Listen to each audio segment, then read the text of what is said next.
On vous écoute. Ok, merci beaucoup pour la parole et bonjour à tous. Pour moi, je vais juste parler, rajouter ce que Papa Eli a eu à dire, que quand on regarde, on écoute les prédications de Marcelo par rapport à Étienne, on a nos Bibles chez nous à la maison, on lit nos Bibles et on lit nos Bibles, on fait des recherches et voilà. Et on voit que Marcelo, dans ses dires, il dit que Maman Blanche et Étienne, alors que Étienne, dans la Bible, était comme un martyr. Un martyr, donc il était le premier à être persécuté. Donc le premier chrétien après Jésus-Christ, après le départ de Christ, a été persécuté. Et c'est à cause de lui, c'est par rapport à lui qu'on a commencé maintenant à persécuter les autres chrétiens. Donc, Étienne, quand il dit que Maman Blanche et Étienne, ce qui veut dire que dans un côté, Maman Blanche a été tuée comme un martyr, a été tuée comme un martyr. Parce que Étienne, tu le dis bien clairement que Maman Blanche et Étienne, mais c'est que Maman Blanche a été persécutée par quelqu'un, on ne sait pas. Parce que si on regarde bien, Étienne était un martyr. C'est que Maman Blanche aussi, elle est un martyr. Ok, là on passe. Et quand il dit que non, que Paul doit tuer ton Étienne pour l'élévation.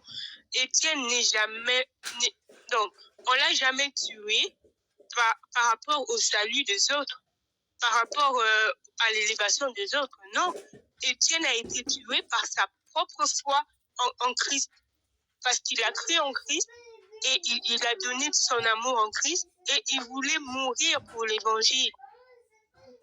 Il voulait mourir pour l'évangile et non pour la gloire des autres et non pour la gloire de l'Église. Non, c'est parce qu'il avait la foi en Christ, il avait la conviction que c'est Dieu qui est le vrai Dieu, que c'est Jésus qui est le vrai Dieu. Et quand on venait pour le persécuter, on l'a dit que non, tu choisis entre Christ ou le roi actuel qui était là. Mais lui, il a choisi Christ. C'est pour cela qu'on l'a lapidé.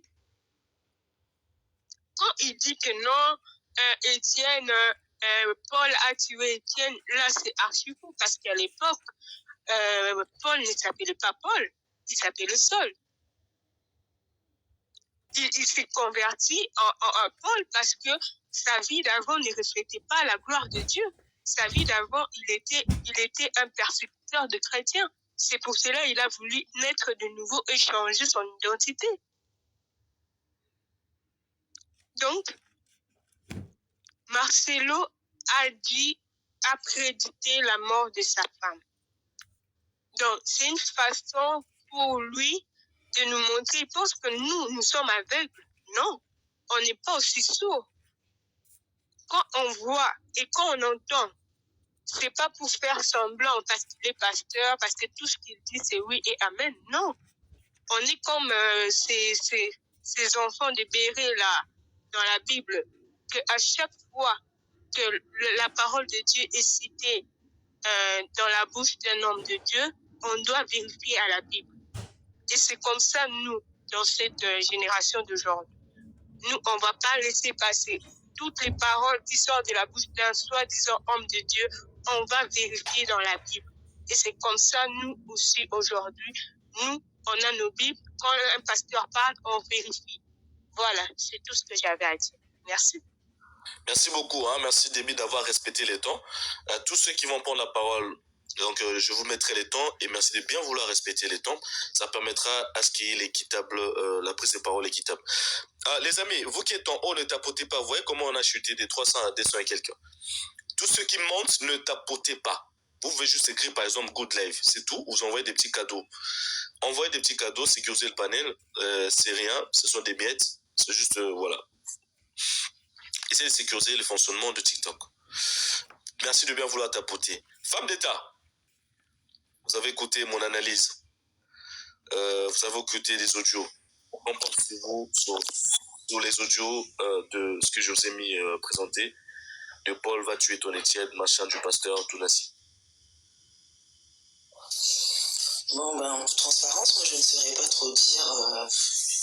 Je sais pas trop quoi penser. Je trouve que c'est assez complexe cette histoire. Ça peut. Après, ça dépend aussi, tout le monde peut interpréter. Moi, déjà, je suis du camp de Maman Blanche Tounassi. Est-ce que je suis objectif? Je sais pas si je serai objectif. Donc, je préfère me taire et laisser peut-être la parole aux autres. D'accord, très bien. Alors, Herb, on vous écoute.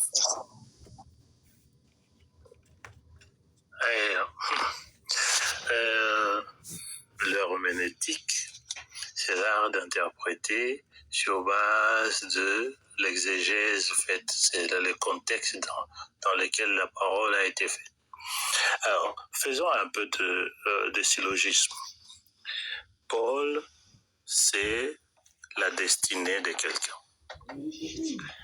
Tout homme, chrétien du moins, lutte pour vivre sa destinée. Mais la destinée peut être bloquée. Il doit y avoir quelque chose qui incite l'entrée dans la destinée. Alors, ce qui fait que Paul, qui était Paul, il a fallu un événement qui fasse entrer Paul dans sa destinée. La Bible dit que Paul, respirant encore la mort d'Étienne sur le chemin de Damas, encouragé par la mort d'Étienne, il allait à Damas pour tuer d'autres chrétiens.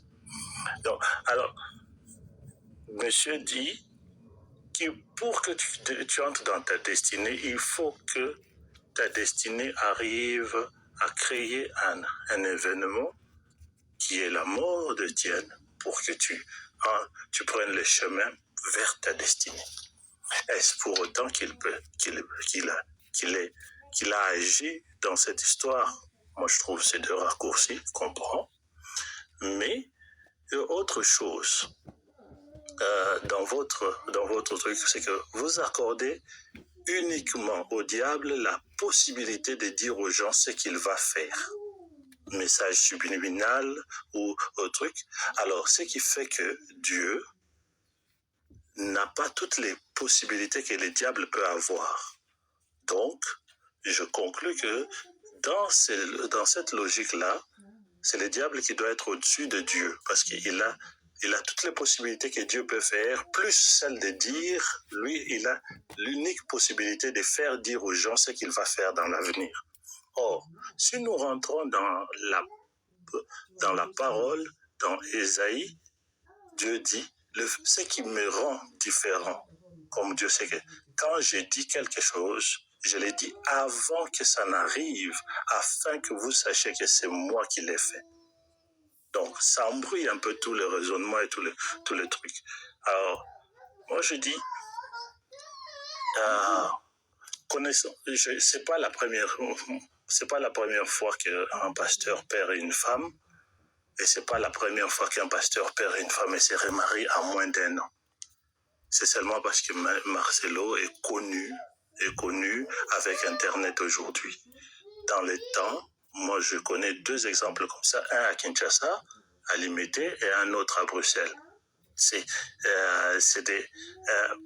Puisque c'est des gens qui sont isolés, ça n'a pas fait autant de bruit. Mais puisque celui-ci, c'est une personne exposée, eh ben, ça fait tous ces bruits que les gens ont, truc.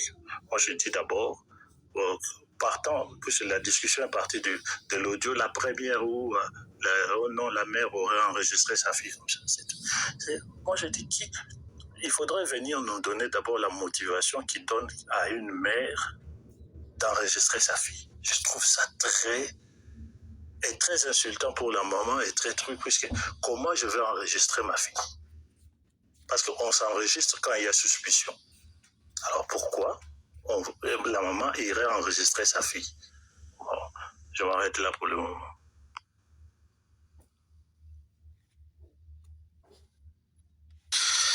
Merci beaucoup. Hein.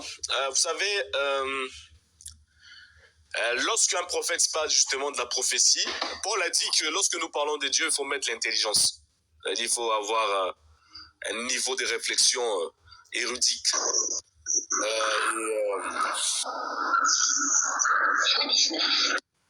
Bon, monsieur, vous êtes dans les transports, pourquoi vous montez? Descendez d'abord. Merci, je viens vouloir tapoter. Lorsque nous parlons de Dieu, il faut mettre l'intelligence. Et regardez bien les prophéties. Beaucoup de gens n'arrivent pas à interpréter la prophétie. Hein? C'est parce que justement, c'est à l'heure de passe. Et pour ceux qui parlent de Dieu, les amis, voilà pourquoi lorsqu'on donne la Bible aux gens, lisez la Bible vous-même, vous n'allez pas comprendre. Il faut justement un enseignant qui puisse vous aider à comprendre réellement ce que dit la Bible pour pas que vous puissiez avoir des interprétations erronées. Et aussi, j'ai envie de dire, j'entends beaucoup des intellos, hein, des pseudo-intellectuels qui passent un peu ici sur TikTok, qui disent « Ah non, mais la Bible n'est pas scientifiquement exacte, tout ça, tout cela. » Écoutez les gars, la Bible est scientifiquement exacte et en plus, il y a un niveau d'intelligence incroyable. Quelqu'un qui lit vraiment la Bible, même s'il n'a pas été loin à l'école, je dis bien qu'il lit réellement la Bible, vous allez sentir un niveau d'intellectualisme et aussi la sagesse très avancée, surtout lorsqu'il respecte justement ce qui est écrit, mentionne la Bible. Alors, cher Hertz, Sir Hertz nous dit que nous donnons plus de pouvoir au diable. Ah là là là là.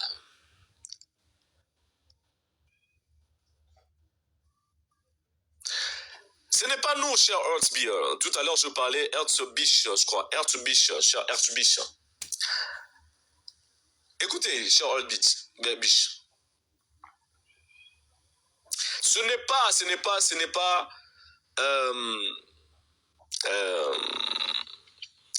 n'est pas moi, justement, qui accuse d'être un tueur d'épouse. Hein.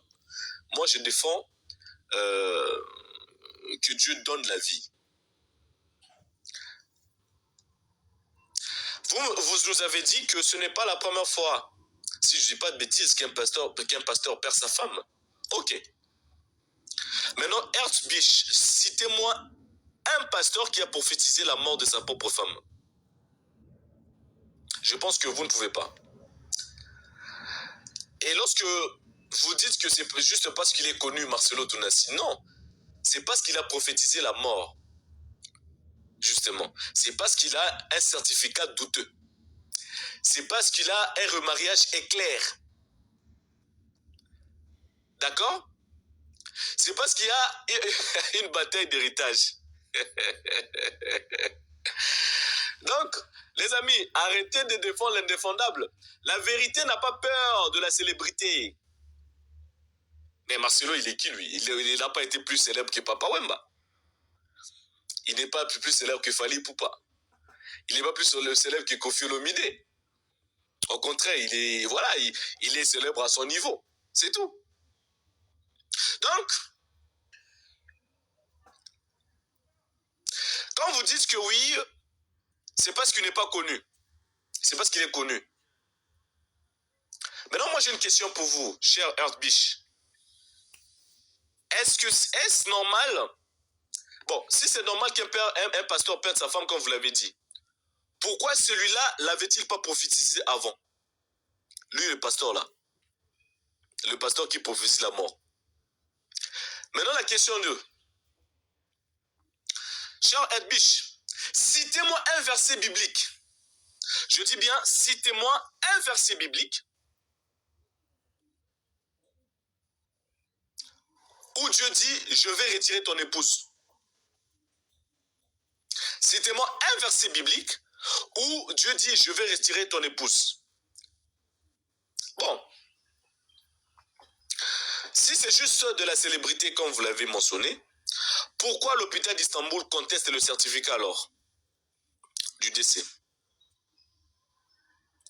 Alors, chers amis, nous devons arrêter de blasphémer Dieu en lui attribuant de meurtre.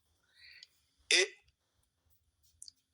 vous devez arrêter d'insulter notre intelligence en disant que questionner les incohérences, c'est donner le pouvoir au diable. Voilà, moi c'est tout ce que je peux dire. Femme d'État, vous avez une motion tout à l'heure, j'avais vu. Oui, Papa Eli, j'avais une motion concernant justement Monsieur Erdwich lorsqu'il a dit pourquoi la maman de Maman Blanche aurait enregistré les conversations avec son enfant. C'est une très bonne question, c'était juste pour dire, essayons de comprendre pourquoi. Ça m'a interpellée en fait. Pardon, femme d'État, vous avez dit quoi? Je tente de placer. Je trouvais que c'était une très bonne question, un très bon questionnement. Pourquoi sa maman elle a enregistré les conversations avec sa fille? Pourquoi sa maman a enregistré la conversation de qui? Avec sa fille. Qui? Sa maman? La maman de Blanche. Apparemment. Mais femme d'État, vous êtes une femme. Lorsque vous avez un homme voyou, lorsque vous avez un homme qui est en train de faire souffrir sa femme, n'est-ce pas que vous tous, vous aurez tendance toujours à parler avec votre maman? On est en train de voir des vidéos déjà qui sortent que oui, il y avait ceci, il y avait cela. Il y avait déjà une suspicion. Quand vous écoutez l'audio, où elle-même, Blanche Tounassi, dit que ils sont en train de chercher à m'éliminer, pour ne pas dire déjà. Je pense qu'on vous avait mis des audios où elle-même, elle était en crainte, elle avait des craintes. Son grand frère lui-même, il a beaucoup dit. Qu'est-ce que vous ne voulez pas que la maman puisse enregistrer? Lorsque la mère voit que sa fille est dans une relation compliquée, c'est l'instinct justement qui l'a poussé à enregistrer. Pourquoi poser cette question-là? Vous voyez que depuis là, on fait des lives, il y a toujours des incohérences. Il y avait déjà des suspicions. Depuis, regardez bien que le grand frère, avec ses sorties, avait bel et bien dit que cette famille était déjà compliquée, divisée. Elle-même dans l'audio, Blanche Tounassi, a dit clairement comment est-ce que ce monsieur était méchant envers elle. D'accord? Qui lui parlait mal. Et en plus, il y avait déjà, on voulait, voilà, éliminer Bazo Lukaba Bomanga. Vous avez écouté cet audio-là? C'est normal qu'une mère puisse enregistrer sa fille lorsqu'une mère se rend compte que l'instant justement de la maman, que sa fille est entre la main d'un délinquant. Quand je dis délinquant, comme vous avez traité Moutamba des délinquants, ben moi aussi je profite de traiter le pasteur confusionniste des délinquants spirituels. Qui fait paraître que c'était un brebis alors que c'était un ours déguisé. On aurait même appris, je dis bien on aurait, parce que là je parle au conditionnel, qu'il y aurait une vente de biens de Madame Tounassi en Belgique. Avec l'accord de qui? De quelle famille? Madame, Monsieur Erdwich, lorsqu'il vous pose cette question, il nous pose cette question, je pense que cette question n'a pas lieu d'être. Vous voyez? Cette question n'a pas lieu d'être. Combien de familles nous avons ici où vous avez la famille de la femme et la famille de l'homme, ça ne marche pas parce que justement leur enfant leur a tout dit. Moi j'ai un frère, j'ai des sœurs. Admettons, mettez-vous à ma place, donc je reçois un coup de fil de ma mère qui me dit oui, ma soeur elle est en train de souffrir à son mariage. Vous ne savez pas ce que les femmes des pasteurs endurent par rapport à ces gens-là. Chez eux là-bas, vous ne pouvez pas contester, dire quoi que ce soit parce qu'il faut toujours protéger l'image des ouins. Ces gens-là, ce sont des surhumains. Je ne dis pas tous les pasteurs, mais tous les grands pasteurs là, des businessmen là, ceux qui sont partis toucher les fétiches. Tout à l'heure, Erdwich dit oui, Dieu. Qu'est-ce que vous voyez de Dieu en ce monsieur? Un monsieur qui n'est pas encore marié légalement. Après la mort de sa femme, vous qui lisez la Bible, comme il est là, il n'est pas marié civilement. Hein. Mais il fait quoi? Il commet l'adultère. Parce qu'il n'est pas... Bon, d'accord. Bon, je vais même épargner. Il commet la fornication. Pourquoi? Parce qu'avec son ex-femme, Ils ne se sont pas encore séparés civilement à Kinshasa. Mais là, oui, il a fait un mariage. Mais demandez-vous quel mariage? Parce que la Bible dit, pour qu'on parle d'un mariage, il faut que cela soit reconnu par l'État. À Dieu ce qui est à Dieu, à César ce qui est à César. La Bible reconnaît l'autorité civile. Lui, il est en train de prêcher les gens. Il s'est marié où? On demande, est-ce qu'il s'est marié civilement? On nous a dit non. Donc, il a fait la dot. La dot, ce n'est pas un mariage rempli, non. Ce n'est pas un mariage non plus. Parce qu'il faut savoir, chez nous au Congo, lorsqu'on veut parler du mariage, il faut que la commune puisse légaliser ça. Donc, disons-nous, donc, ce monsieur il est en train de vivre dans une situation, il est marié dans le... Il n'est pas papa faux, il est marié dans le système. Papa faux, il est marié dans le système. Ok. Merci beaucoup. Il est marié dans quel système? Le mariage coutumier, non. Attention. Le mariage coutumier est reconnu au Congo. Mais pour qu'on parle d'un mariage, il faut qu'il y ait la légalité civile. Attention. Il faut que ça soit reconnu par l'État.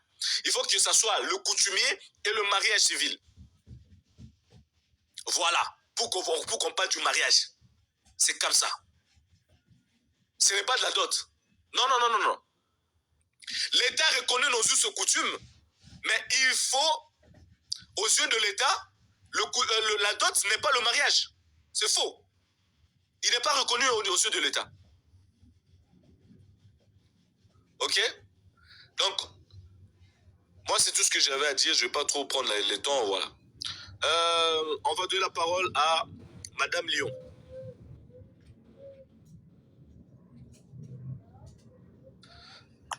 Madame Lyon, on vous écoute. Bonjour à tous. Alors, je ne pourrais pas répondre à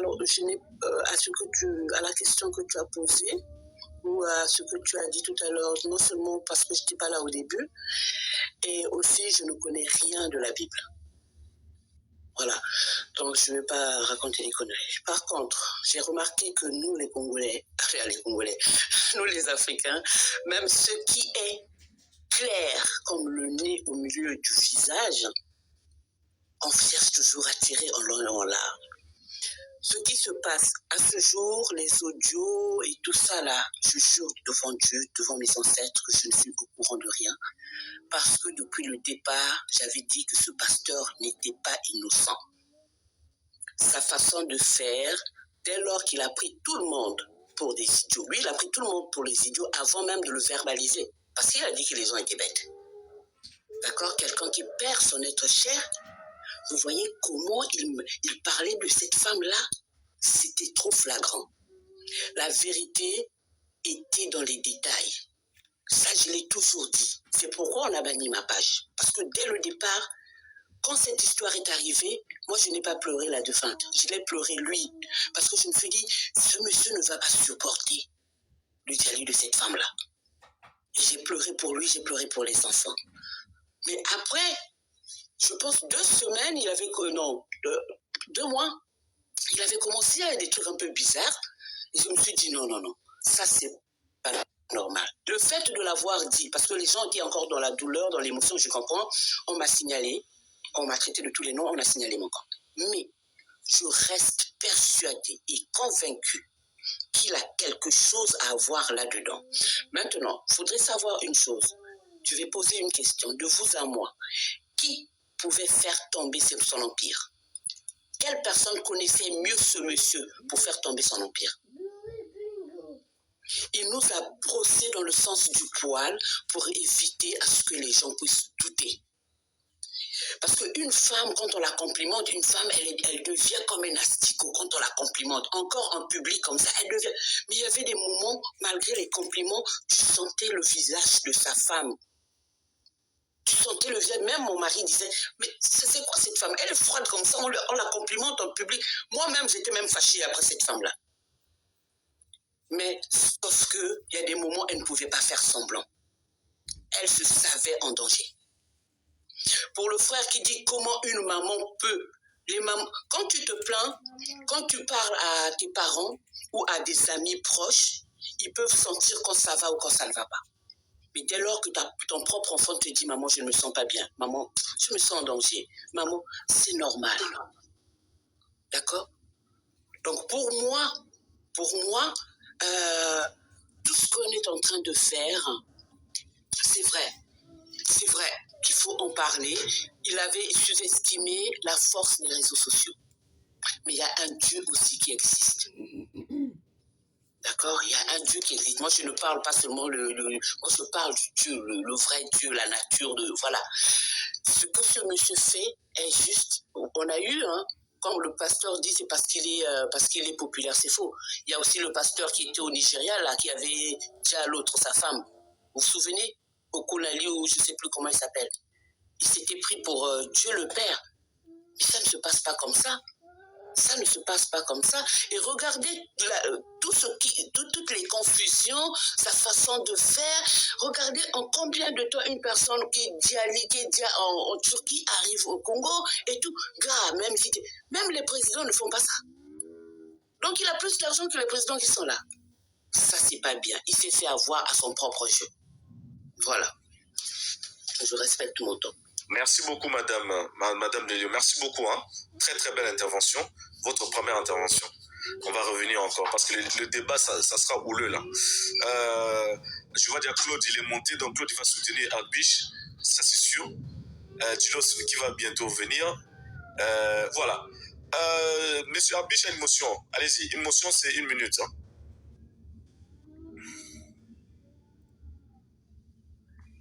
Je vous ouvre le micro, monsieur.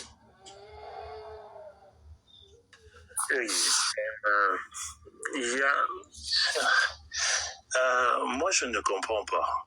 Je viens me plaindre en public. Parce que déjà, il faut connaître que le fonctionnement de famille Louba. Une histoire de mort comme ça se traite pas déjà en public. Je viens me plaindre en public, faire quelque chose qui est en torse à la tradition, le truc, mais j'amène pas toutes les preuves tout de suite. Je viens seulement dire, il a tué notre sœur, c'est parce qu'il avait déjà une autre femme, et je m'arrête là. Non, les preuves, je vous amènerai ça après. Punaise. C'est vraiment bon. Et embarquer les trucs. Je sais que Marcelo a fait beaucoup d'autres erreurs, mais moi je me pose seulement des questions dès le départ. Parce que, quoi ça? Ce n'est même pas le frère cadet qui veut venir parler, c'est le frère aîné, les responsables qui peut oser sortir la chose en public comme ça. Ouf. Le temps est passé. Ok. Bon. Monsieur Arbiche, lorsque vous parlez, vous dites oui qu'ils amènent la chose sur l'espace public. Non, monsieur Arbiche, regardez bien. La famille s'est concertée. Même lui-même, Tounassi, il a dit devant ses moutons à l'église de la Confession. Ok? Écoutez, moi, je ne traite pas les gens qui sont ici des moutons, je traite les fidèles. En quoi vous tous ici, vous n'êtes pas des fidèles de l'église de la Confession. Non. Donc, les moutons, je me rappelle encore, c'est moi qui ai appelé ces gens-là des moutons. Et aujourd'hui, tout le monde commence à les appeler des moutons. Mais les moutons, ce ne sont pas des fidèles, des gens qui interviennent ici. Parce que j'estime que vous avez de l'intelligence. C'est ça qui fait la beauté, justement, de la discussion. Mais les moutons, moi, quand je disais des moutons, c'était des fidèles qui étaient là, devant le pasteur, tout ce qui dit Alléluia, Amen. Donc, ils n'ont pas le temps d'aller vérifier la Bible. Voilà. Maintenant, Tounassi, lorsqu'il se met devant ses moutons, il a clairement dit lui-même que... Voilà, il a clairement dit lui-même que... Ouais, ils avaient essayé de discuter.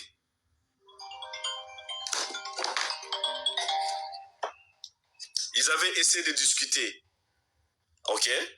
Dans le silence, entre eux, ça n'a pas abouti. Mais demandez-vous pourquoi ça n'a pas abouti. Lui, il parlait de 800 000, tout ça, machin. Vous comprenez que c'est une famille qui était déjà sous tension.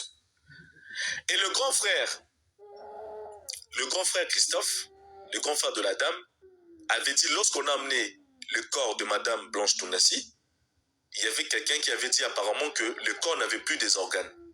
Je pense que vous avez suivi la sortie de ce monsieur-là. Déjà, une famille, moi un grand frère, j'arrive à l'aéroport, on m'interdit de m'approcher du corps de ma petite sœur. Partons déjà lorsqu'on a ramené les corps. Vous vous posez même pas la question, qu'est-ce que la famille s'est dit après? C'est très grave, on est sous le choc et que quelqu'un puisse nous dire, attention, il faut regarder les corps, apparemment on dirait ce corps n'a plus d'organes. Et qu'on essaie de s'approcher du corps, il y a tout un service de sécurité qui ne veut même pas que la famille de la défunte puisse s'approcher du corps. Mais allez-y comprendre, M. Herbich, que c'est une famille où les tensions ont commencé dès la disparition de leur petite sœur, de leur fille. La question ne doit même pas se poser. Donc c'est une famille où il y a des guerres d'esprit. Ne leur reprochez pas pourquoi ils ont amené ça dans l'espace public. Pourquoi on est en train de vouloir salir l'image de la famille, une famille qui a perdu leur fille. On est en train de parler aujourd'hui du pasteur de l'église Confusion, lui il est en vie. Mais cette famille a perdu leur fille, leur soeur, leur tante, mais finalement les humains, tout ça pourquoi? Parce que justement, le petit magicien de l'église de la Confusion, il a ensorcelé ces gens-là. Vous avez des yeux pour voir, vous ne voulez pas voir. Ah! Donc une famille justement qui est victime, qui passe comme bourreau aujourd'hui. C'est quoi ce monde? Tout ça parce que Marcelo, il a des fidèles. Tout ça parce que Marcelo, il a des fans. Donc ça veut dire, non mais ça c'est de l'envoûtement. C'est pas possible. Hein? Donc moi je perds ma petite soeur et que je vois quelqu'un qui vient me dire non attention, mais nous tous on va s'asseoir. Oh mais pourquoi on a rapatrié le corps? Il y a un problème. Ils sont restés 1 an après. Mais écoutez, vous savez, hein, Kofi Olomide Lobabo, il a dit ceci. Lokuta et y'a qu'un ascenseur, vérité y'a qu'un escalier, malem paye et commis. Le mensonge vient avec l'ascenseur, dit-on Kofi Olomide. L'a-t-il dit. Et la vérité vient petit à petit avec les escaliers. C'est là le problème. Ok? Mais vous avez de l'intelligence, chers panélistes. Je parle à plus de 450 personnes qui sont en train de me suivre. Vous croyez, vous pensez vraiment c'est un fait du hasard que le peuple, le monde entier, les Sénégalais, les Camerounais, les Ivoiriens, les Haïtiens, même les Français, tout le monde parle de cette histoire des mois et des mois. Vous croyez vraiment vous croyez si c'était quelque chose si c'était un complot contre le pasteur confusionniste, pensez-vous vraiment ça allait continuer jusqu'aujourd'hui? Non, je pense que c'est Dieu. Dieu l'a dit, au temps de la fin, vous verrez le fruit des faux prophètes. Je vais vous les livrer. C'est biblique. Est-ce que avez-vous déjà vu un bon arbre qui produit un mauvais fruit? Non. Un bon arbre produit toujours de bons fruits. Et lorsque vous avez un arbre qui produit toujours des scandales, à un moment donné, Dieu vous a livré ce pasteur confusionniste. Il est mis à nu. Ça, c'est la clameur du peuple, réveillez-vous. Le peuple entier est en train de parler de ce pasteur à chaque fois. Et il y a des gens qu'on ne mange pas leur chair, les amis. On est tous des bantous, on est africains plutôt. Il y a des gens, on ne peut pas leur sacrifier. Leur sang crie au ciel. C'est comme Caïn. Caïn pensait qu'en éliminant Abel, ça allait passer inaperçu. Et l'Esprit de Dieu, la Bible dit que l'Esprit de Dieu demandant justement à Abel, à Caïn, Caïn, où est ton frère? Parce que son sang crie au ciel. Son sang crie jusqu'ici au ciel. Ça, c'est Dieu qui a demandé à Caïn. Les sangs. Et on est en train de parler de la disparition d'une personne. Vous voyez très bien que le sang de cette dame est fort. Cette dame-là, son sang est fort. Plusieurs pasteurs africains, mais regardez bien, les grands pasteurs africains, ils ont éliminé leurs femmes. Beaucoup. Et puis après, ils se marient. Et quand vous me parlez des pasteurs, la plupart sont des Nigérians. Ces pasteurs nigérians-là, la plupart, ce sont des occultistes. Pas la plupart de tous, ce sont des occultistes. Regardez seulement encore ceux qui prêchent. Ils ne prêchent pas le salut du royaume de Dieu. Ils prêchent toujours le business, la prospérité. Est-ce que c'est ce que Dieu vous a même demandé même? Dieu va te bénir. Dieu va te faire de toi ceci, cela. Dieu va faire du n'importe quoi. Hein? Notre Père qui est aux cieux, que ton royaume vienne. La Bible dit, allez partout dans le monde entier en prêchant les gens. Le royaume de Dieu. Il faut prêcher les gens de changer leur vie. Au lieu de nous parler de la prospérité, de l'argent, c'est que de conneries. Ces gens-là, ils sont partis toucher leurs fétiches. Ils sont venus ici. Hein? Ils commencent à sacrifier des femmes, des trucs comme ça, et vous ne voulez pas qu'on parle. On n'est pas bêtes. On est en train de se fier par rapport aux propos de la personne elle-même. On est en train de confronter leurs propos. Hein? Le son de Madame Tounassi est très fort. Et je dis même Madame Tounassi. Madame Blanche.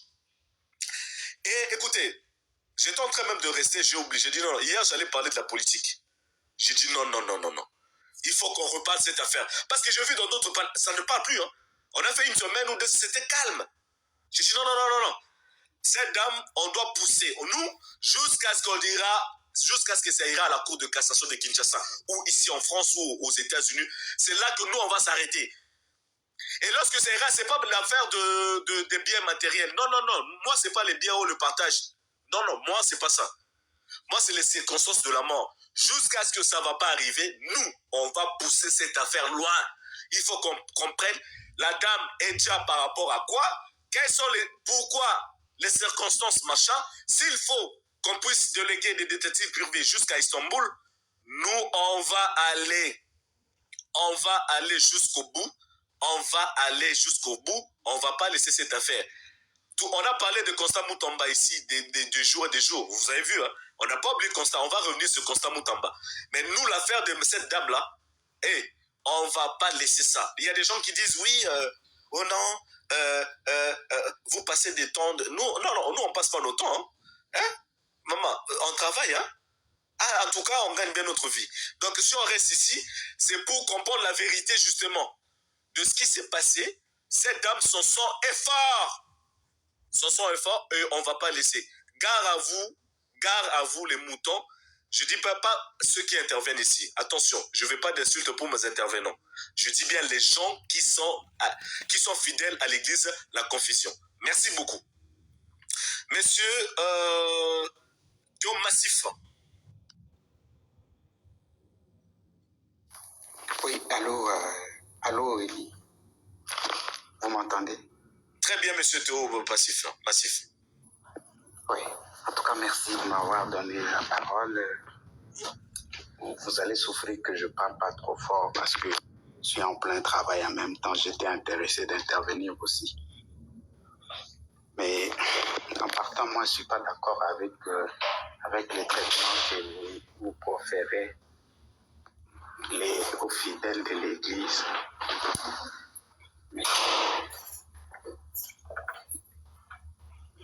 Il a juste frappé la tête au tiroir, là, tel qu'il est assis là. Oui, mais tu l'as vu? Ah, mais, j'ai entendu, bon, quand je ouvrais la porte, il est comme ça. Bon, monsieur Théo Massif, finissez d'abord votre conversation, on va vous donner la parole après. Hein. Je pense que vous êtes un peu occupé, donc voilà. Lui, monsieur Théo Massif n'est pas content pour ce que je profère à l'église de la confession. Les fidèles. Est-ce que vous m'entendez? Alors, on vous écoute. Allô, Eli? On vous écoute.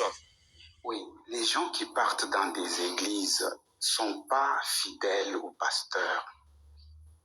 Le pasteur, avec son comportement, avec sa manière d'agir, Il n'y a que seul Dieu qui peut le juger.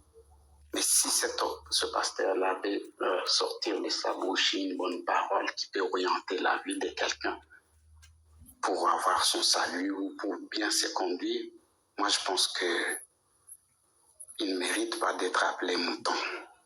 Et déjà, en partant de là, parfois c'est en train de biaiser des très bonnes analyses que vous êtes en train de faire sur ce panel. Pour ne pas être trop long, j'allais dire que tout ce qu'on peut dire ici, personne ne détient une part de la vérité. Et les gens qui nous ont mis des voices, des enregistrements, tout ça, ce sont des éléments très importants pour la justice. Moi, la question que j'ai toujours posée, je me suis toujours posée jusqu'à date. On peut dire que voilà, la justice est corrompue ou bien le pasteur est en collaboration avec les gens qui sont dans la politique. Ok, mais porter plainte, que ça reste au moins inscrit. Le pouvoir passera, qu'il y ait une enquête qui sera menée pour que même plus tard, on peut même exhumer le corps pour vérifier. Parce que quelqu'un qui est mort avec ses organes à l'intérieur, même des années après, on peut savoir qu'ici, il y avait l'estomac, ici, il y avait le rein, ici, il y avait le foie. Mais pourquoi jusqu'à date, on ne porte jamais plainte? C'est parce qu'on porte la plainte dans les médias sociaux, là. Moi, là, j'aimerais qu'on porte plainte, qu'on établisse quelque chose, au moins qu'on puisse savoir, bon, soit Marcelo était l'assassin de sa femme, ou Marcelo a sacrifié sa femme dans le monde, tout ça. S'il y a des éléments de preuve, parce qu'il faut que cette mort-là puisse être élucidée. Mais pour commencer, dans tout ce qu'on est en train d'intervenir ici, exhortons la famille, exhortons les personnes qui sont censées saisir la justice de le faire. Pour moi, tant qu'ils ne le font pas, tout ce qu'on est en train de dire ici reste que des blabla, alors que parfois ça entre dans les imputations dommageables, des analyses parfois tendancieuses. Je regrette de cette mort-là de notre maman Blanche, mais que les gens qui s'interrogent passent à l'acte, qu'ils ne se limitent pas dans les proférations de tout ce que nous entendons dans les médias sociaux. Merci beaucoup, je vous laisse, mon cher Eli.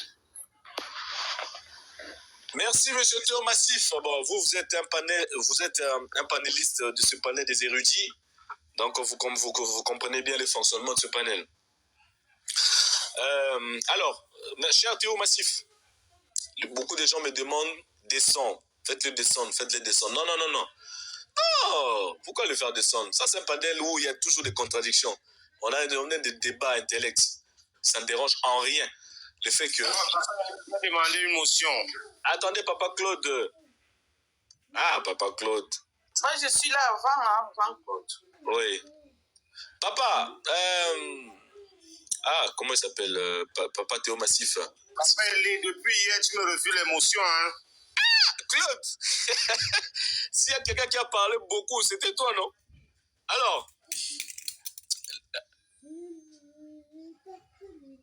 Papa Théo Massif, je vais détruire votre argument. Les fidèles de la compassion ne méritent pas qu'on les traite des moutons. Ils vont à l'église pour prier Dieu, pas Marcelo. Je répète, les moutons. Les moutons de l'église, la confusion. Bon, Papa Théo Massif, vous savez comme ici, c'est souvent des guerres d'idées.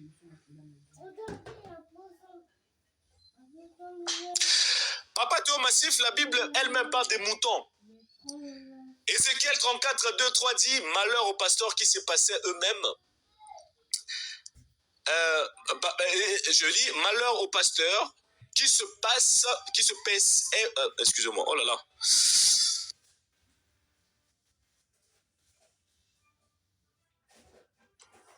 Je disais que la Bible, Ézéchiel 34, 2, 3 dit, malheur aux pasteurs qui se paissent eux-mêmes. Les pasteurs ne doivent-ils pas paître le troupeau? Jérémie 23, 1 dit, malheur aux pasteurs qui détruisent et dispersent le troupeau. Acte 17, 11 dit, ces Juifs avaient des sentiments plus nobles. Ils examinaient chaque jour les Écritures pour voir si ce que leur disait était exact. Alors, Dieu lui-même ordonne, cher Théomassif, aux fidèles de vérifier. Je ne les insulte pas, cher Théomassif, je les réveille selon la Bible. Alors, vous devez savoir qu'il y a l'idolâtrie déguisée dans les églises. La vérité qui dérange. Ils vont pour Dieu, vraiment, vous pensez? Est-ce qu'ils vont pour Dieu, ces gens-là? Alors pourquoi ils défendent Marcelo même quand Marcelo contredit la Bible?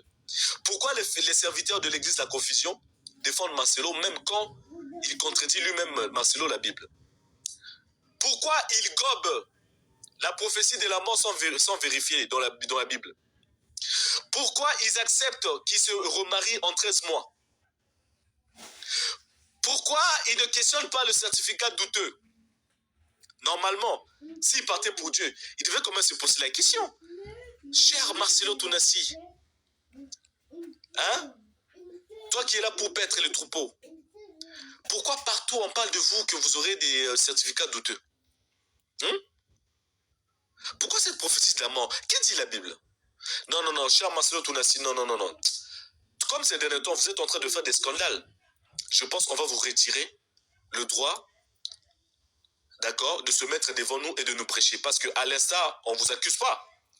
Mais vous n'êtes pas exemplaire de prêcher la bonne nouvelle du royaume devant tous les serviteurs.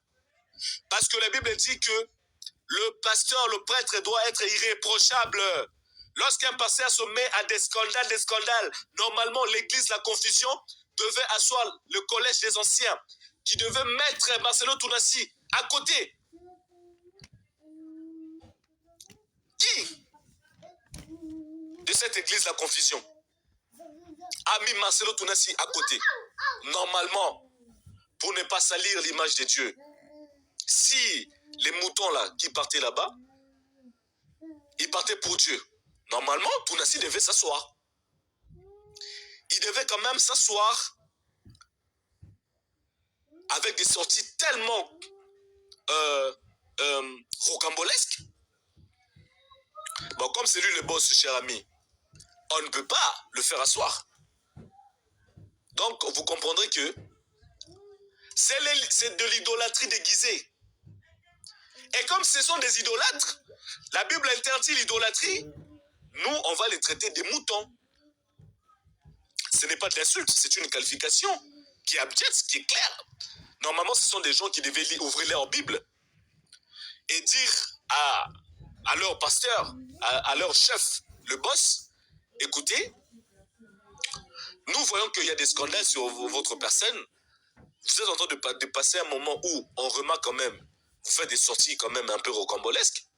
Cher Marcelo Tounassi, restez à côté.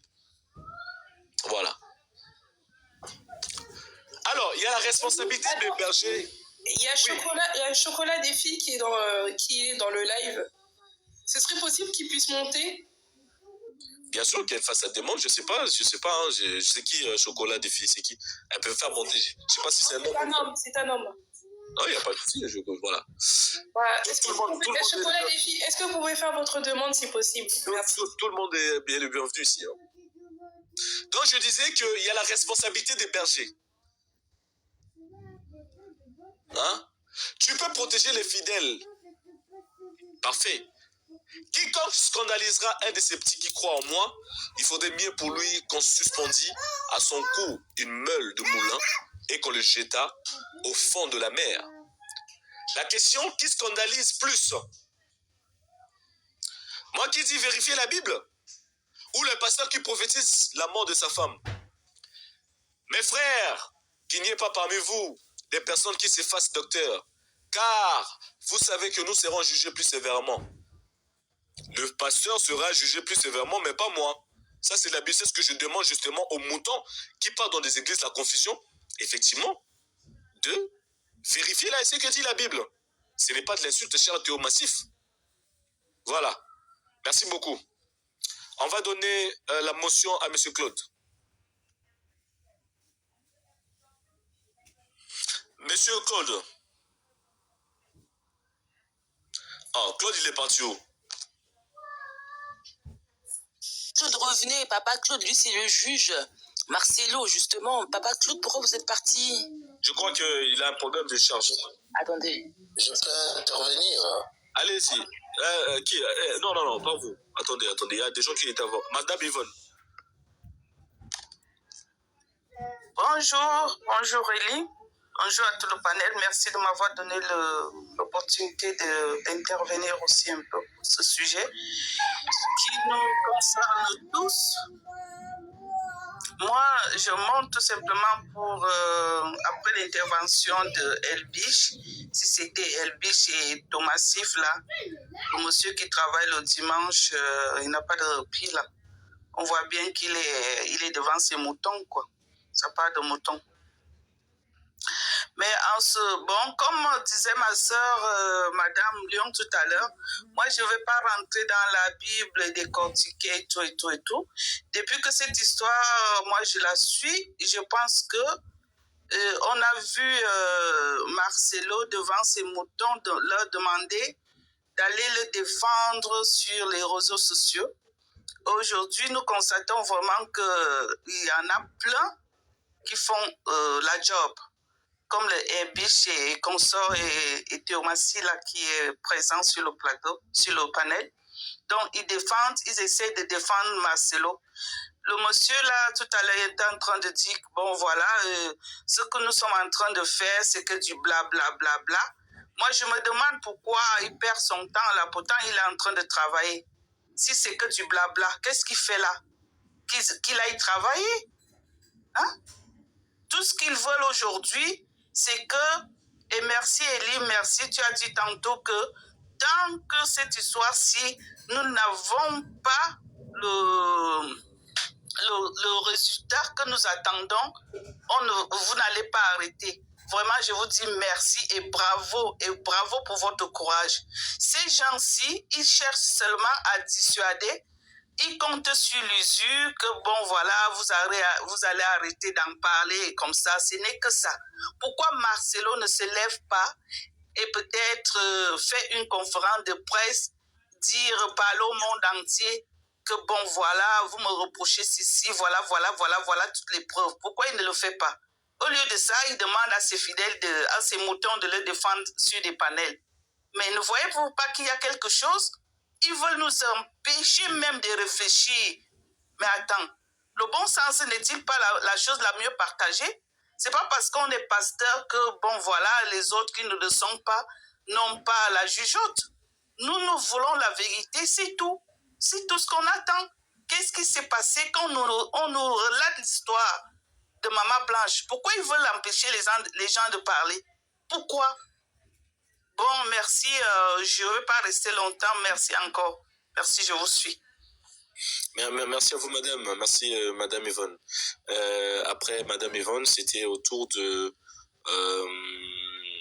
je crois, LGI, je pense. Oui, LGI. LIGI, oui, c'est ça. Merci beaucoup, merci pour la parole. Bonjour à tous. Moi, j'ai suivi avec beaucoup de tristesse toute cette histoire. Mais je pense que quand on a déjà perdu un proche, on comprendrait mal ce qui s'est passé avec le décès de Madame Blanche. La question ici est de savoir, lorsque on épouse une femme, est-ce qu'on la détache totalement de sa famille ou il y a des parts de cette personne qui revient encore à sa famille? Parce que le décès, la maladie, tout ce qui est arrivé, le pasteur, son mari, a géré comme si Madame Blanche n'avait pas de famille. Comme si ses parents, frères et sœurs, n'avaient pas le droit d'être attristés. J'ai entendu ici quelqu'un demander comment ça s'est fait que c'est le cadet qui vient se plaindre sur les réseaux sociaux. Mais attendez, l'émotion n'est pas dictée, l'émotion n'est pas commandée. L'émotion, c'est chacun qui se sent interpellé et affecté à son niveau, qui réagit spontanément selon ce qu'il ressent. Et même quand il s'agit d'aller porter plainte, comme certains le prétendent ici, on ne va pas vers une juridiction dictée d'avance. C'est la personne lésée qui estime où est-ce qu'elle va le mieux trouver des solutions selon les contextes de son cas. Le problème qui se pose ici, on a vu comment les obsèques étaient militarisées. Le décès, la dépouille, quand elle est arrivée, la famille n'a pas eu droit à s'en approcher et on a demandé et on continuait à demander de voir l'acte de décès. L'acte de décès n'a pas été présenté immédiatement. Et l'acte qui a été présenté comportait des éléments douteux. Et la famille a essayé, tant soit peu. Je me demande ceux qui défendent ici, qui puissent donner une chronologie. À quel moment la famille est arrivée sur les réseaux sociaux? C'est-à-dire que c'est face à un mur d'incompréhension et d'inaccessibilité de la part de leurs gens, de leurs beaux-frères et tout, que tous les autres se sont dit, mais tiens, c'était quand même notre sœur. On ne lui a pas vendu comme esclave pour qu'aujourd'hui, même sa dépouille devienne sa propriété. Or, dans nos traditions, vous savez, lorsque une femme, un homme arrive à se marier, et lors d'un décès, c'est là où tout se rompt. Chaque partie rentre dans sa famille. Mais ici, Madame Blanche morte restait propriété de son mari. Sa famille biologique avait un accès limité à sa dépouille, à ce qui entourait sa suite. Et c'est ce qui a fait que la place publique était la mieux indiquée au vu des pressions et des réalités qu'eux seuls connaissent, qu'ils ont rencontrées. Moi, aujourd'hui, ce que je demande, c'est vraiment qu'on redevienne humain et puis qu'on puisse rentrer dans nos traditions pour voir quels sont les meilleurs usages dans ces cas-là. En tant qu'humain, on ne peut pas refuser quelqu'un de ressentir la douleur de la perte de son proche. En tant qu'Africain, il y a des valeurs qui ne peuvent pas être ignorées. C'est-à-dire qu'une personne décédée est immédiatement dans le champ de sa famille biologique, même si elle a été mariée. Voilà ce que je peux dire. Et aujourd'hui, tous ceux qui condamnent la famille, qu'ils s'interrogent, qu'ils regardent les films de comment ces obsèques se sont passées et qu'ils regardent tous les éléments qui sont mis à disposition et qu'ils donnent un jugement juste. Ne défendons pas parce qu'on veut du politiquement correct, non. Soyons humains avant tout. Voilà ma contribution à ce stade. Merci beaucoup, LG. Merci. Femme d'État. Non, papa dit pour moi, j'ai rien à dire. J'écoute seulement. Ok, très bien. Nagré Glosson. Comme je l'ai dit, précédemment, cette affaire est vraiment... Il y a de quoi creuser. Le comportement ne va pas, rien ne va. Il y a trop de zones d'ombre dans cette affaire qui fait que ça pose question. Et les personnes dont on traite de moutons, c'est les personnes qui se posent pas de questions, quoi. On leur présente les choses, ils se posent pas de questions, ils acceptent sans pour autant analyser, chercher à comprendre. Ils sont là à tout accepter. Ils sont que dans l'acceptation. C'est des gens comme ça qu'on appelle des moutons. Parce qu'à bout d'un moment, on prive pas les gens d'être dans leur foi. On leur dit pas de faites ce que vous voulez, allez dans les églises que vous voulez. Mais à partir du moment où vous n'êtes pas capable de réfléchir par vous-même, là, ça pose question. Et là, on se demande même, est-ce que ce sont vraiment des réelles églises ou ce sont pas des sectes? Parce que vous êtes là, la personne, elle interprète la Bible selon elle-même, hein, elle dit des paroles qui n'ont rien à voir, elle fait un mix, personne comprend, et vous êtes là en train de dire Amen. Bah, à un bout d'un moment, je suis désolée, ça pose question. Et c'est ce que le pasteur Marcelo fait. Donc, après, si vous acceptez ce genre de choses, tant mieux pour vous. Si vous êtes heureux comme ça, tant mieux. Mais là, il y a quand même la mort d'une femme. Il y a quand même la mort de quelqu'un. Une femme qui a laissé ses 4 enfants. Donc, des personnes qui sont là à le défendre, parce que jusqu'à maintenant, on ne connaît pas la vérité, à dire que oui, nous disons que du blabla, nous sommes là que à juger. Oui, nous jugeons parce que nous voyons que la situation n'est pas normale. Si pour vous, elle est normale, que c'est normal qu'un pasteur puisse perdre sa femme dans ces conditions-là, qui se marie peu de temps après, sans pour autant avoir fini avec la belle famille, comme quand j'ai fini, c'est-à-dire au niveau du patrimoine, au niveau de beaucoup de questions qui se sont posées, même sur les conditions de la mort de cette dame-là, parce qu'elle aussi, elle avait une famille. Hein? Contrairement à ce que vous pensez, oui, les femmes ont des familles. Ce ne sont pas des personnes que vous prenez, que vous mettez dans vos foyers et que vous avez le droit de vie ou de mort sur cette personne-là. Vous n'êtes pas Dieu, en fait. Voilà, vous n'êtes pas Dieu. La mort, ça arrive à tout le monde. Mais c'est-à-dire que quand on vous demande qu'est-ce qui s'est passé et que vous êtes là à changer, à faire 10 000 versions sans pour autant dire la vérité, ça pose question. Ça pose question. Parce que n'oubliez pas que même dans le mariage, vous êtes responsable de la personne avec qui vous êtes. Mais vous êtes responsable. Ne croyez pas que le mariage, c'est juste, voilà, tout le monde voit, vous avez l'anneau, tout ça. Non, vous devez assistance. Donc, si vous voyez que votre conjoint est dans des situations qui n'est pas explicable, bah, vous devez chercher qu'est-ce qui s'est passé, chercher à comprendre. Mais non, vous êtes là, allez hop, direct, Kinshasa, boum. Allez, la famille est là, n'a même pas le temps de pleurer. Allez, on enterre vite, vite, vite. Est-ce que c'est comme ça qu'on fait les choses? Hein? Voilà, donc c'est ça qu'on cherche à comprendre. Pourquoi une telle précipitation? Que ce soit pour l'enterrement, que ce soit pour le mariage, que ce soit pour tout. Hein? Si vous n'avez pas cet esprit-là de dire que, bah non, ce que je constate là, peu importe mon obédience, peu importe ce que je vois, c'est quand même anormal. Si vous n'êtes pas capable d'avoir une pensée comme ça, il faut vous remettre en question.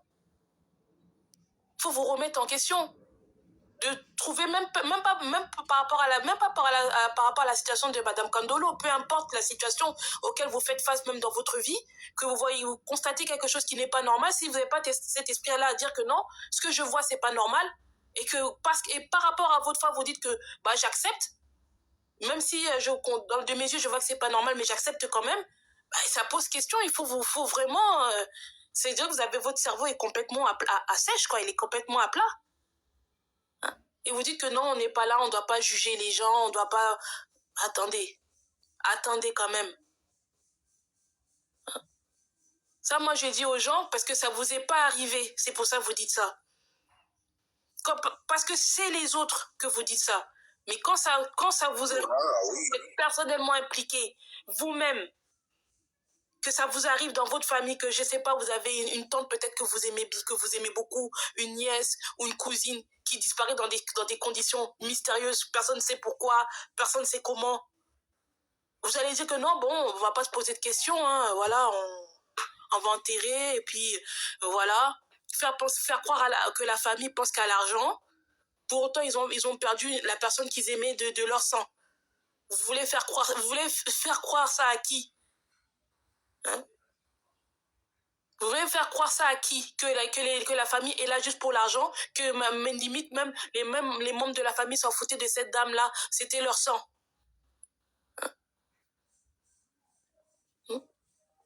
Vous voulez jouer avec le sang des gens?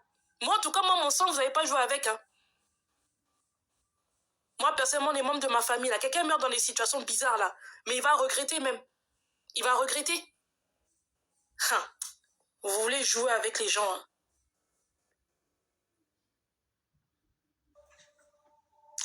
Merci, Nagré, Glace, Nagré Kung Fu. Merci de bien vouloir tapoter des amis. Moi-même, la personne là qui fait ça dans ma famille, elle va dire que mais non, je suis tombée sur une famille de fous. Je suis tombée sur des fous, malades. Nous, on n'allait même pas attendre même 1 an. C'est sûr, le jour de l'enterrement même, là, qu'on allait faire le trouble. Le jour même depuis l'aéroport même, on allait faire le trouble. Jusqu'à arriver, là, on allait partir. Et mais franchement, mais c'est grave. Je suis désolée, mais cette situation-là me révolte. Et même si c'était un homme, ça allait être pareil, j'allais être révoltée parce que c'est se foutre de la vie des gens. C'est se foutre de la vie des gens même. C'est pas bien. C'est pas bien une personne avec qui vous avez fait 20 ans de mariage, vous la traitez comme ça. C'est pas bien. Arrêtez. Oh. Merci. Alors, les amis, vous qui êtes en haut, ne tapotez pas. Ne tapotez pas, s'il vous plaît. Ouais. Bon, sur l'affaire, justement, des moutons, là, je pense que Nagré a bien expliqué et je pense que vous avez compris. Mais je vais encore enrichir un peu plus parce que je vois, en attendant que d'autres nouveaux interviennent, Atinae est de retour. Atinae. Bonjour, papa. Bonjour. Alors, justement, ceux qui pensent que on est en train de les insulter.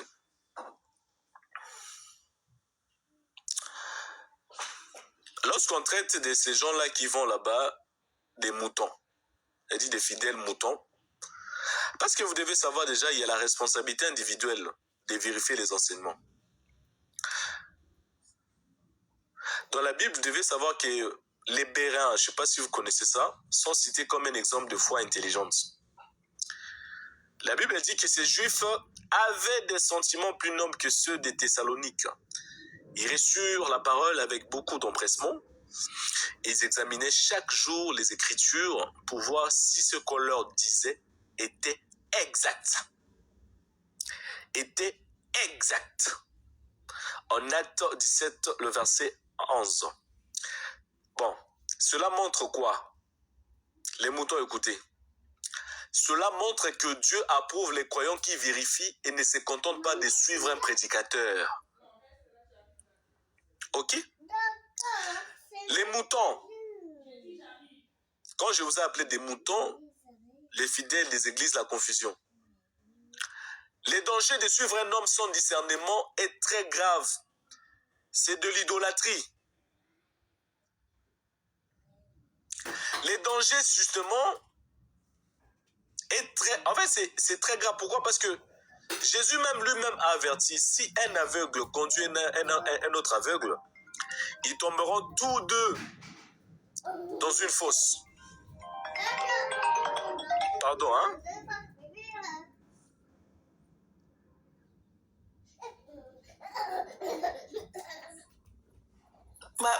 Justement... Je profite de parler pendant qu'il est au téléphone. Allez-y, je Là, j'apprends la Bible, c'est quelque chose qui ne m'intéresse pas trop, vous allez m'excuser.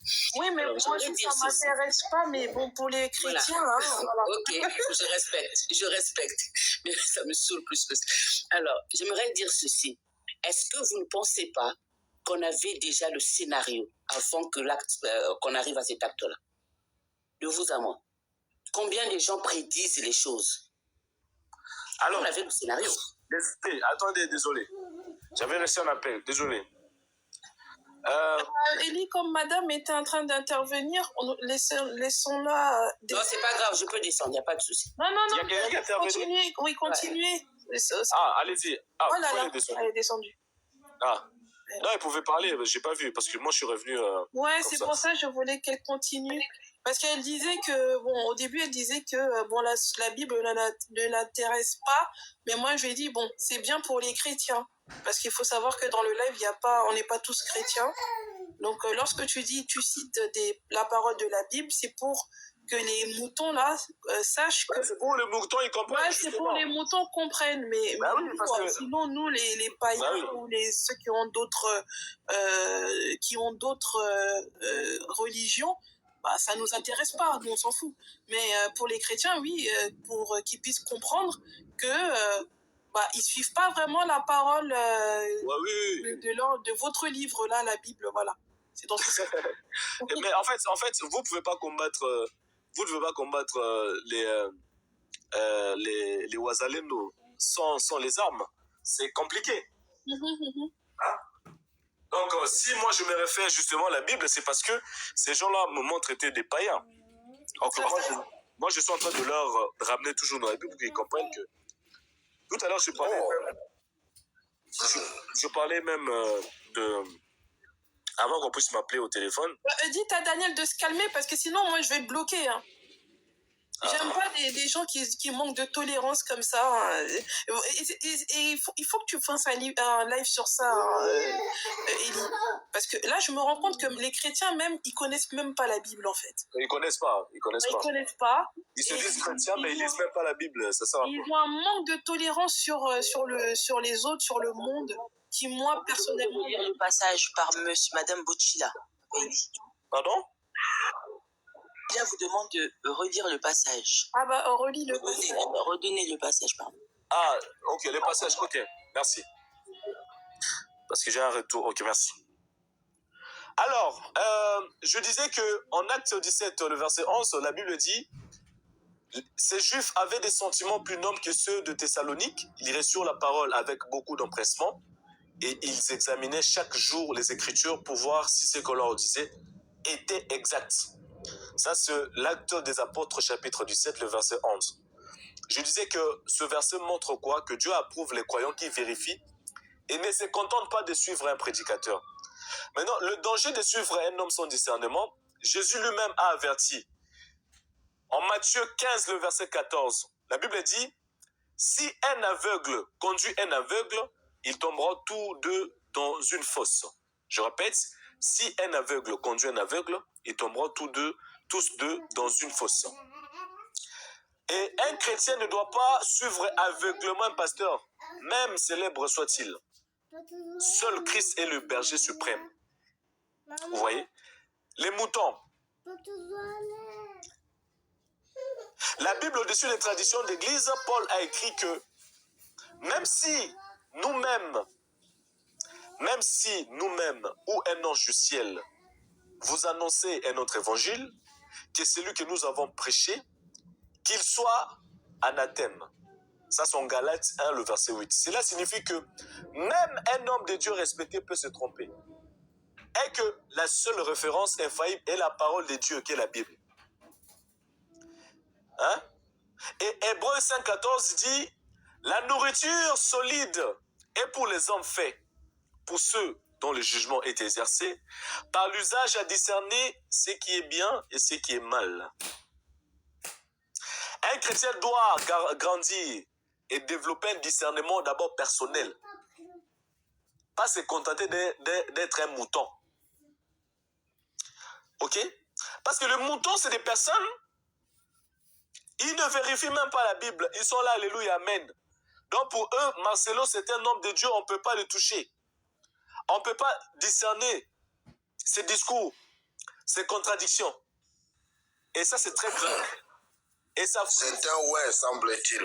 Voilà, c'est un ouin. Et ça frise l'idolâtrie. Vous devez savoir que Proverbe 27, 5 à 16 dit « Mieux vaut une réprimande ouverte qu'une amitié cachée. Les blessures d'un ami prouvent sa fidélité. » Je répète, mieux vaut une réprimande ouverte qu'une amitié cachée. Les blessures d'un ami prouvent sa fidélité. Dire la vérité, même si elle blesse, peut être un acte d'amour. Si c'est pour pousser les autres à retourner vers les Écritures. Et moi, si je vous appelle des moutons, c'est parce que vous n'arrivez pas à décortiquer. Vous acceptez tout parce que ce sont des ouins. Et ça, c'est très grave. Je ne critique pas pour critiquer. Je rappelle seulement que la Bible demande à chacun de vérifier, de discerner et de suivre Christ plutôt que de dépendre aveuglément d'un pasteur. Lorsque vous le faites, ben écoutez, vous êtes un mouton. Ok, les moutons, on vous écoute. Élie, bonjour frère Élie. Bonjour Madame Bella. Vraiment, merci beaucoup. Merci beaucoup. Que Dieu te bénisse pour cette parole que tu as lue aujourd'hui pour éclairer les chrétiens et le monde entier. Parce que le jour même des funérailles, quand moi j'ai écouté le discours du pasteur Marcelo, c'est là que moi j'ai commencé à douter. Parce que j'ai mis son discours à la lumière de la parole. J'ai dit, mais dans la parole en tant que des chrétiens, Cette histoire de son parfum envahir la chambre, l'Esprit de Dieu me dit qu'elle est partie. Est-ce que c'est biblique?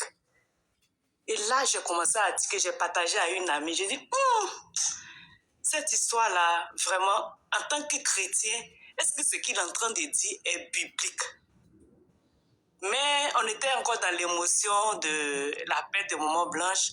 Je me suis interrogée, mais je me suis arrêtée là. Je n'ai pas poussé trop loin mes interrogations. Et aussi, son témoignage, quand il a dit « Ah, le diable est venu, il m'a proposé de l'adorer pour qu'il me donne le monde entier. » Et j'ai refusé, j'avais le monde entier. Et en tout cas, j'ai fait mon discernement, j'ai dit c'est faux. Il est en train de raconter le contraire de cette histoire, de ce qui s'est réellement passé. Et comme vous le dites, tous les chrétiens, beaucoup de chrétiens suivent les hommes de Dieu dans l'idolâtrie, pas à la lumière de la parole. La Bible même dit, vous les reconnaîtrez par leurs fruits. La Bible nous a donné trop d'indices pour ne pas qu'on se laisse berner, aveugler, envoûter par des féticheurs qui se sont déguisés aujourd'hui en hommes de Dieu. Mais beaucoup de chrétiens n'examinent pas la parole de Dieu. Quand on dit qu'il fait des miracles, boum, il touche un mur, les gens tombent, oh, il a la puissance de Dieu. Il touche un mur, les gens tombent, oh, il a la puissance de Dieu. Et beaucoup sont en train de se faire voler leur grâce, leur destinée, leur charisme, par tous ces vaudous, par tous ces féticheurs qui se sont déguisés en hommes de Dieu. Je suis vraiment heureuse. Depuis que cette histoire de Maman Blanche a commencé, je ne suis jamais montée sur un panel. J'écoute, j'apporte ma part dans les commentaires. Mais je suis vraiment heureuse qu'aujourd'hui, vous avez donné les textes bibliques, vous avez lu la parole pour éclairer vraiment les chrétiens qui refusent d'entendre, qui refusent d'écouter, qui pensent qu'ils sont dans la vérité en défendant. La parole est là, la Bible dit, à partir du moment, le Seigneur même a dit dans la Bible, il y aura des mercenaires qui viendront pour égarer le peuple de Dieu. Le Seigneur a dénoncé ces genres de personnes. Et pourquoi est-ce que vous refusez d'appeler mercenaire qui est mercenaire et d'appeler homme de Dieu qui est homme de Dieu? On doit les étudier par la parole. Par la parole, on doit les amener par la parole pour les détecter, pour voir. Ça me fait vraiment mal qu'il y a des gens qui ont des problèmes, qui sont perdus, qui disent qu'ils cherchent le Seigneur Jésus et ils viennent dans l'église pour la consolation, pour la paix, pour se retrouver. Et ils sont en train d'être abusés, volés, détruits par tous ces féticheurs déguisés en pasteurs. Parce qu'avant, il existait les marabouts, ils faisaient des petites chambres. Ils ont vu que ça ne marche plus, ça ne donne plus de l'argent. Donc, ils sont tous déguisés maintenant dans les églises pour avoir de l'argent, pour faire leurs consultations.